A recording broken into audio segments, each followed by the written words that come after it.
தலைவர் அவர்களுக்கும் கழகத்துடைய பொதுச் செயலாளர்களுக்கும் ஒரு அன்பான இளைஞர்களின் சார்பாக ஒரு அன்பான வேண்டுகோள்.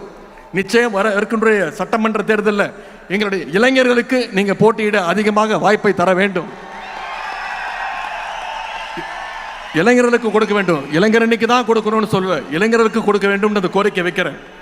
இளைஞரணி சார்பாக என்னென்ன பணிகள்லாம் செஞ்சிருக்கோன்னு நம்முடைய துணை பொதுச் செயலாளர் ஆர் ஆசா அவர்கள் இங்க பேசினாங்க. இவ்வளவு நாளா நாம என்ன செஞ்சோம் அப்படிங்கிறது எவ்வளவு முக்கியமோ அதே மாதிரி இனிமே என்ன செய்ய போறோங்கிறதும் மிக மிக முக்கியம்.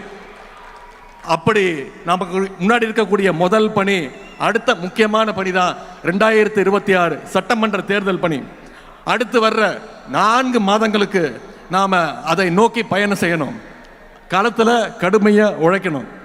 அடுத்த தலைமுறை இளைஞர்களை சந்திச்சு பேச வேண்டும். உங்களுடைய நண்பர்களை சந்திச்சு பேசணும். அவங்களுக்கு அரசியல் பற்றின புரிதல் வரணும். யார் வேணாலும் இடையில வரட்டும் போகட்டும், அதை பற்றி நமக்கு கவலை வேண்டாம். வானவில் பார்க்கறதுக்கு ரொம்ப அழகாக இருக்கும், கலர் கலராக இருக்கும். அதை பார்க்கறதுக்கு மக்கள் கூடுவாங்க.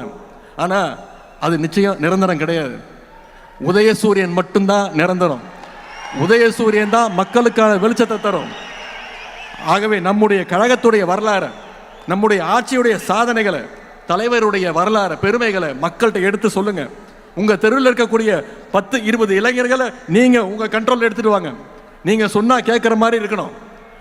10 வீட்டுக்கு 20 வீட்டுக்கு நான் பொறுப்பு, இந்த தெருவில் இருக்கிற வாக்குகளுக்கு நான் பொறுப்புன்னு அந்த டார்கெட்டை ஃபிக்ஸ் பண்ணி இளைஞரணி தம்பிமார்கள் வேலை செய்யணும். எல்லார் கூடவும் நெருங்கி பழகணும், மக்களோட மக்களாக பழகணும். அவங்களுக்கு தேவையானதை செஞ்சு கொடுங்க.